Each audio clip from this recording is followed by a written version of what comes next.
You know her from the Today Show's Steals and Deals, but off camera, lifestyle expert Jill Martin is as fun as she is chic. But Jill has had a year. Off camera, Jill's been going through breast cancer treatment. She went through a divorce, both of those things happening in the same year. And yet she says she's thriving. On this Dying to Ask, the power of kindness and gratitude when life deals you a rough hand. We'll go behind the scenes of Steals and Deals. And we'll talk about the product that Jill launched this year, the same year where all that stuff was going on, that my kid stole instantly. I'm Deirdre Fitzpatrick, morning news anchor and host of Dying to Ask. My guest wrote the book, launched the product, won the race, or cracked the ultimate life hack to live bigger by living smarter. This opened up a door and things will never be the same again. One thing I've learned is that you have to think it before you can do it. Join me for the podcast that pulls back the curtain on the people who turn big dreams into real life success. Isn't that an awesome thing to be able to say about any career? Subscribe to Dying to Ask wherever you listen to podcasts. Hey, Jill, thanks for coming on the Dying to Ask podcast. It's nice to finally meet you. I know. It's so nice to finally meet you too. We're cousins. We're family. We are somewhat cousins. Yeah. So it's funny. I am not a girly girl at all. I don't like shopping. However, I love Steals and Deals because I'll have it on my desk at work. And so a couple of years ago, I'm like, what happens when you actually get on this website? And I got like totally hooked on it. So I absolutely just love it. And I know I'm not alone. What is it about that, do you think, that people just connect with so much? So it's interesting. First of all, thank you. That's like such a compliment. But I think that you would be surprised. Everything basically sells out, and I'll have celebrities texting me being like, I tried to get the vacuum. Can you get me the vacuum? And the truth is, everybody loves a deal. And so, I like the game of it. We were talking a little bit off camera. Like when I first started this and I pitched it, it was developed with a producer that I was working with on the 9 o'clock hour. And we said, what if we gave, it's sort of like a commercial for the brands, but we gave deep discounts and we were able to give our viewers access into items they might not be able to get on their own. So I did this out of my living room for years and years. And then it caught on. And so what were you doing with them before? Were you doing just more lifestyle type content? Yes. I mean, this was prior to where, Adweek credited me with using the QR code in association with shopping, which like when she sees the viewer sees the QR code, she knows to shop. We didn't have that. Like, if you remember looking back, we didn't have which was actually a beautiful part of technology, because when you watch something and I say, this is the best jacket in the world, it's made with a blanket company, it's machine washable, and then you don't give a link to buy it, it's a frustrating experience for the customer. Right. So to be able to say, this is the item, this is the it gift, here's how you could buy it, and here's how you could buy it at a deal. The formula is perfect. And the Today Show is the biggest celebrity we have. And so it's so trusted. So I take that responsibility very seriously. It's final sale. So I know when people buy it, they're counting on me to have vetted and used, and every item gets sent to my house. I'm involved in picking every item still. So we have a team of, hundreds now that work on commerce, but it's really evolved in the time that when we started in the business. I have a friend who does the tech segments on the Today Show, and she has the same kind of thing, but with tech stuff. So it shows up at her house and she road tests everything. And her fear, she told me, is that she pushes something on national television and then somebody comes up to her on a street and is like, that thing didn't work and you knew it. Do you worry about that? Who's with your some friend? Of this stuff? Jennifer Jolly. Oh yeah, so nice. I did a segment with her recently when I was co-hosting the 9 and she was on with us. I do, but I give myself grace to make mistakes. Like if I try something out and then there's a batch that doesn't work, that's, and I always, I get DMs, I always respond. I always, but like there is room. Listen, when I got my cancer diagnosis, that day my mammogram was perfect. And I had a sonogram a few months before that they didn't see it. No test is perfect. Nobody's perfect. And so I give myself the grace to make mistakes and to say I'm sorry and to move on.com. Like that's really how I operate these days, because otherwise you would be, life would be so hard, and it's hard enough already. So I think that, what you're talking about though, like that blend of personal and professional, because you've been doing this for so long, obviously like you're a big part of it too, because people do have that connection with you. And you just mentioned the cancer diagnosis. You had a whole bunch of things that kind of came at you this year and in the last 2 years, I guess, that you kind of never saw coming, which I think is very relatable for a lot of people, where things are just kind of cooking along, and then all of a sudden you're like, well, where'd that come from? So talk a little bit about how the cancer diagnosis came up, and then how you decided to be really transparent about it on TV. Yeah, I mean, it was shocking. And I took a genetic spit test, and it like randomly, like in between Zoom calls like this, like sent it in. 3 weeks later, I get a call. You have this gene. It's a 60 to 90% chance of getting breast cancer. So I was like, but you could get preventive surgery and or scanning, or I was like, sign me up for the surgery. So I went in to get an MRI, and that's when they Can I real found quickly ask, why did you take the test? Because like random. I feel so dumb that I don't even know like who should be taking it. Usually they'll say, "Do you have a history of something?" And if your answer is no, you don't take any of this stuff. Right. So the BRCA gene is a gene that gives you a 60 to 90% chance of getting breast cancer. And if one of your parents have it, you have a 50% chance of having it. Breast cancer runs on my mother's side. My mother had taken the test. So I was like, oh, I'm good. She's negative. I'm negative. They said, what about your father's side? I said, breast cancer doesn't run in there like this cancer. And some kind of cancer, unfortunately, heartbreakingly, runs in every family. So it was on my dad's side. And I didn't know that. I never had associated men with breast cancer, which men do get breast cancer. So the answer is, if you have a lot of cancer in your family, or you're just worried, you say to your doctor, hey, I saw this girl on the Today Show who it got, is genetic testing appropriate? And they will tell you. And, I look at baby pictures, and I look at pictures of my wedding and pictures that, I had either I had cancer or I had the gene because I was born with it. Mhm. And it's very difficult. And so, my oncologist said to me, most cancer patients define their lives before and after cancer. Mhm. And I appreciated that sentiment. That is exactly right. So I feel like that is the girl, I had hair like you, and I like this haircut, but imagine waking up one day out of a fog and you have a bob. You're like, wait, what? And your body's like under construction. You're like, wait, what just happened? So I kind of feel like, you know, what you said about it's not just cancer, it's any kind of trauma, which everybody is going through something. And it doesn't have to be cancer, but it's grief is grief. It causes you to sort of pivot. And so this past year, I mean, I got chemo and 6 surgeries, and I was fighting for my life, got divorced, and now I'm coming out of it, and I'm like, okay, now what? Like I'm like very, but I still consider myself, it's hard to say, and I do say this, the luck, like one of the luckiest people in the world. Like I feel like God gave me this to say, to shout from the rooftops, knowing I had the platform and I have the strength to say, please go get tested. I mean, my college roommate went and got tested. She was positive. She got the preventive surgery, and she and her husband write me, thank you for saving my life every day. So I believe this is like my thing. And I am like looking for a good time now. It's like I went through effing hell, and Cher said the F word on the show this morning, and I was like, Cher could say whatever she wants. But Pretty you know much. what? She's a national treasure. She is like, what I was, when we work in this business, like you're not starstruck. I mean, it's like, wow. Um, that she's something. But I do feel like everybody has their version of this, and it's what you do with the trauma. You could either pull the covers up over your head, and no one would have blamed me. My mom was like, you need to lay there, you lay there as long as you can. Mm-hmm. But every day I get up and I take my pills. I'm on 2 safety net pills, and my doctor taught me to thank them for saving my life, for being a safety net.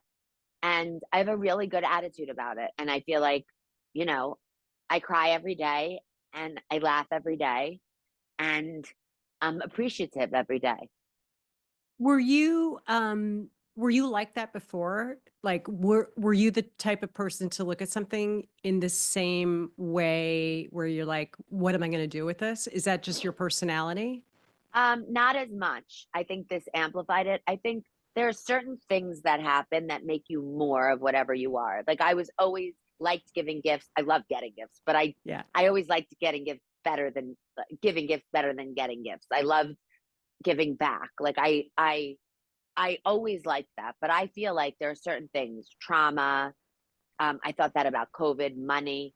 I felt like it makes you more of whatever Hmm. you are. So if Yeah. you're Agreed. empathetic, you're more empathetic. If you're a jerk, you're more of a jerk. If you're, I could use other words, but I just feel like it amplifies Yeah. everything. I So think that's a now good I word. feel like, it's so interesting. I started dating again and I went out with somebody that I went out with in the past who hurt me when I was like in my 20s. You date like the wrong what at the time. I Yes. was devastated in my 20s. I mean, I was like, I can't go on.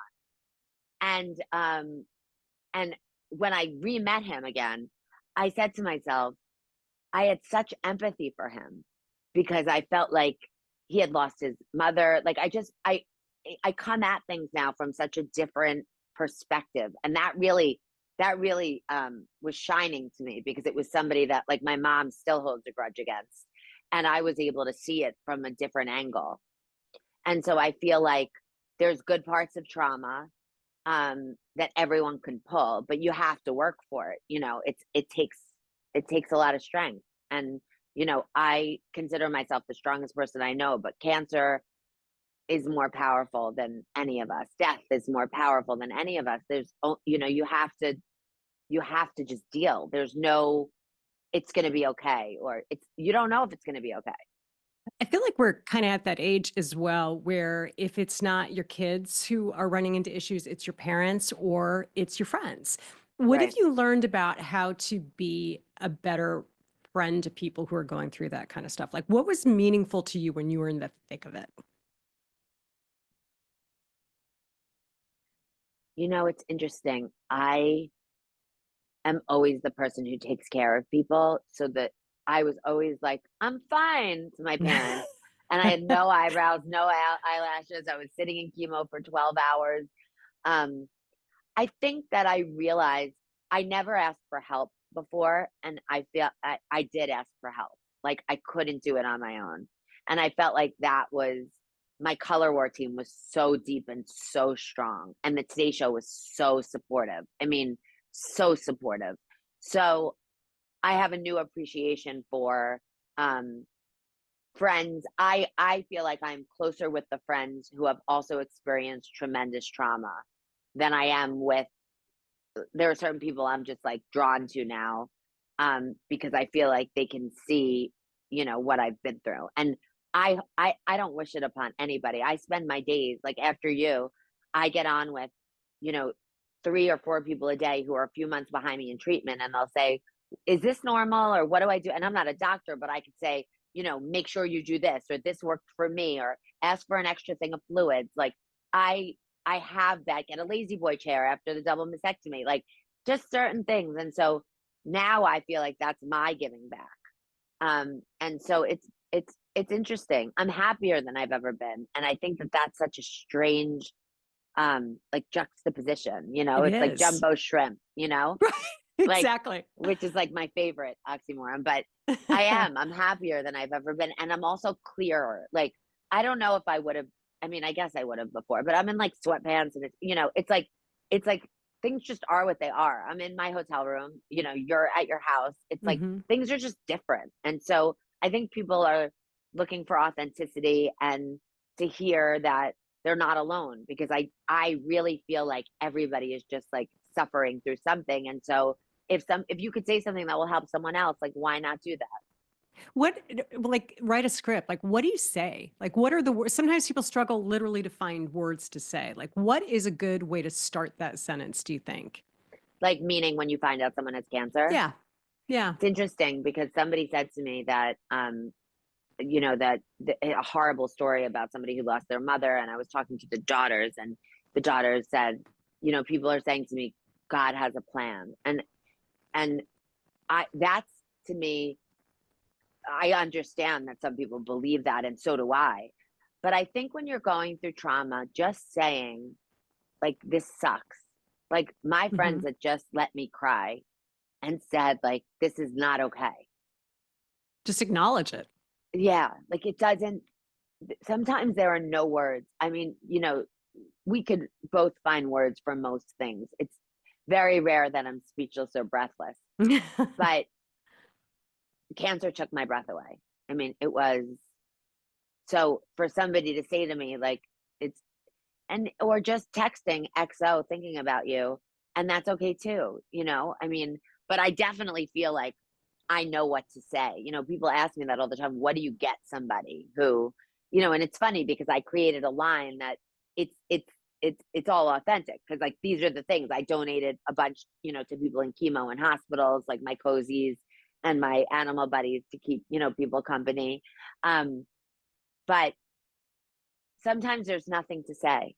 Sometimes it just stinks, Hmm. and that's okay.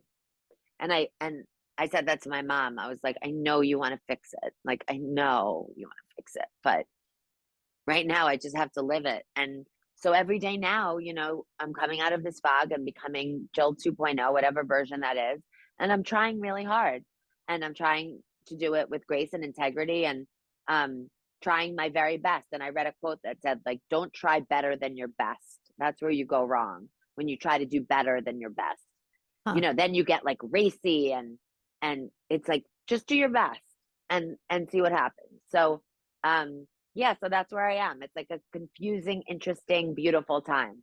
And yet kind of exciting, it sounds like, at the same time. Like I can hear the appreciation that you have, which is one of those things that I think when we're younger, like when it was the 20-year-old dating the guy that didn't work out at the time, you don't really appreciate the moments for what they are. But it's a really amazing thing as an adult where you go, I'm kind of content with where I am right now. And that, how great is Totally. that? And you know what, I'll never say his name so no one will know, but you know what I said to him? I said, I don't want a stomach ache. Like, I had a terrible year and you give me a stomach ache. Like, that's just, I Hmm. don't want to, I have no interest in a stomach ache. You know what he I said when I love said that. that? What? Take Pepto, which I thought was very smart. That's actually pretty clever. That's pretty I clever. thought Okay. that it didn't work, but I thought that was right. So in the middle of this like year from hell, you continued working. And what I think that people might not know about you is, in addition to all the on-camera stuff that you do with today, you're also an entrepreneur, and you have been for years. And you've had this line that you were launching simultaneously as going through all of this. And for those of people who are watching this right now, it's like the greatest hug ever that I you've know. created. Have you taken it off? I know your I son stole it, have. but so So I describe I for ha- people. It's this yeah. beautiful Sherpa. So I had hundreds of SKUs, and then I said, I've been selling these for years on QVC, and everybody loves them, and and so I perfected a bestseller and took two blanket fabrications. So the outside is Sherpa, the inside is well soft. I put the athletic thumb holes. There's a hood, there's a button, and it's machine washable. Just don't put it in the dryer.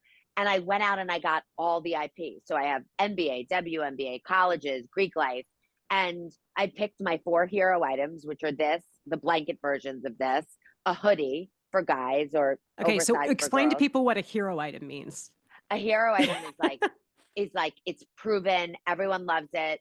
It has great reviews. You've sold hundreds of thousands of them, and everybody loves it. And my tagline is, if you don't love it, you're wrong. Like, I don't know anyone who doesn't want to be in this. Right. It's like nobody puts it on and they're like, whoa, I'm too comfortable. So then I decided that I wanted, I like would love to live in Willy Wonka land. And so Yeah. I created these oversized 2 foot by 2 foot animal buddies, and they all have mismatched prints, just So fun. nobody's perfect. And so, so I think it represents that. And the belly is a pillow. And then we got named Oprah's favorite things, which is like the coolest. I mean, I make the list. And so to be on somebody else's list, especially Oprah. So, yeah, so there are little guys are selling out, and, they can sit on their own, and they come with a birth certificate.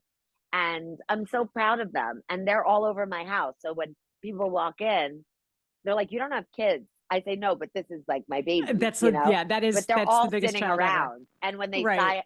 they're all around like this area. And when they sell out, they move to the couch. That's like, Love they're it. like, Well, you sent me this awesome Kings one to check out, which, so you mentioned that, the NBA has let you license all this stuff, which is, I can't even imagine how much work that is. My 15-year-old saw it on the counter, grabbed it, and I'll probably never get it back. So, I mean, a thumbs never. up from a 15-year-old boy is, you're kind of a big deal, Jill. You're kind of a big Let me deal. tell you something. Yeah, I take that compliment it's more huge. than, because that's the customer that's like, all the kids steal it. My friends all send me pictures of the kids laying on the couch and one of my friends on the other night said, it has a button, Yeah, it because, was but for like him, it was the dog thumb hole. walking. It was the being Right, able to put your hand in. It was huge. right. So, having this other project, because when people do go through something big, whether it's cancer or whatever other trauma they're going through, having something to put your creative side into and to keep on keeping on, maybe it's your job, maybe it's your volunteering at a school or it's something else. What's the value of having that when you're going through that hard stuff? Yeah. I mean, I always think that, when you have a problem, sometimes you'll do, like, if you have to do something major and then you have a lot of little tasks. A lot of people will do all the little things and then not do the big thing. And I always Yeah. say, like, start with the big thing. Just start. Just start. Like, if you have to write a paper, just put it on paper and then just start. And I feel like, you know, when you're going through something so terrible, you could either concentrate on that, and grass grows where you water it, or you can concentrate on something else. And so, like, when I got divorced, I was like, I'm not going to let this, I'm going to choose to get up every day and put my 2 feet on the floor, which is what happens every day. I get up, I Mhm. say thank you to my pills, I put my 2 feet on the floor, and I say, I'm going to get up today and I'm just going to get through the day. And I used to plan, like, 5 years, 3 years, I'm going to go here. It caused me to be much more like, let's go here, let's go there, let's do this. I'm less judgmental, but you have to choose the good, and you have to choose um, a path that is happier than the one you're going through. Or you could be miserable and lay in bed. And those are the choices. There's a fork in the road. And so you make the choice and then go with it. But it is a day-to-day thing. Like, I have a friend whose family is going through something horrible. And when I was going through this, we used to say, on Tuesdays, we don't have cancer. On Tuesdays, like, we don't, and I would go and do, or the way I acted, we pretended, and that's what got us through. And so there's no judgment. Um I feel like there's so much judgment all the time. It's like, Mhm. I don't care what anybody thinks anymore. I live in my lane. I am kind to everyone. I'm generous. I'm doing the right thing. If someone doesn't like me, that's their problem. Like, I really don't have any insecurities like that. I mean, we all have insecurities, but not like that anymore. Not So anymore. I think it teaches you strength and confidence. you know Trauma does do that, because you're like, I So could do so give anything us now. so give us three takeaways. Because at some point we're all going to deal with some sort of trauma, whether it's cancer or it's the death of a partner, you name it. Something bad is probably going to happen to you at some point in your life. What are your three go-to tips for us to kind of seize the moment and feel like we have a little bit more control over it? Well, I guess the first one is giving yourself grace and being your own best friend, because we're so hard on ourselves. I think the second one is paying it forward, even as if you are going through something and then you're negative to someone else, then that person is negative to someone else. Like, you can change the pattern. And I think the third thing is really trying to find silver linings. And it's so hard. I know it's so hard. But yeah. And like, put sparkle on every day. I put Sherpa and sparkle on. I bought, like, sparkle, and every place I go that I do an event, I bring a face painter. I'm like, let's just sort of, like, celebrate and go with it and go to the plan. The fourth one I'll give you is, you'll Okay. never regret going, but you'll regret not going. So always err on the side of the plan. Like, those nights where you're Ooh. like, maybe you'll never regret going. Even if you have a bad time, you're like, but you might regret not going. So now I always say yes to the plan. Oh, I love that. I really love that. Okay. Jill, what are the best ways for people to find out about the Sherpa and all these things that you're doing? So it's easy. It's jillmartin.com, and that leads you to all the different things that we're doing. And I'm at Jill Martin. And yeah, thank you for having me. It was such a pleasure talking to you and diving into this.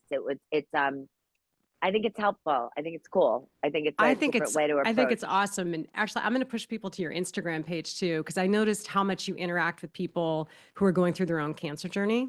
And it's really clear that you read the comments, and I can see how helpful that is. I mean, like some of the little things I saw you saying to people, it was really kind of you. And thank you. I just think that's really amazing that you've been so transparent, because that's not easy.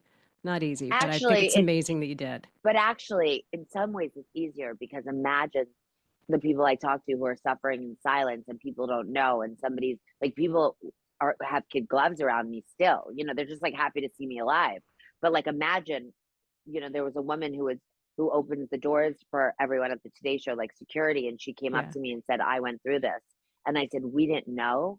Like, I can't imagine like the days that we walked in, she's opening the door and feeling the way that I felt. I was heartbroken. So I think about that all the time. Yeah, you never know what someone's going through, do you? Never know. Thanks for listening. You'll find even more episodes of Dying to Ask on Apple, Spotify, and Podbean. Take us on the go, and don't forget to leave us a rating or review, and please share the show.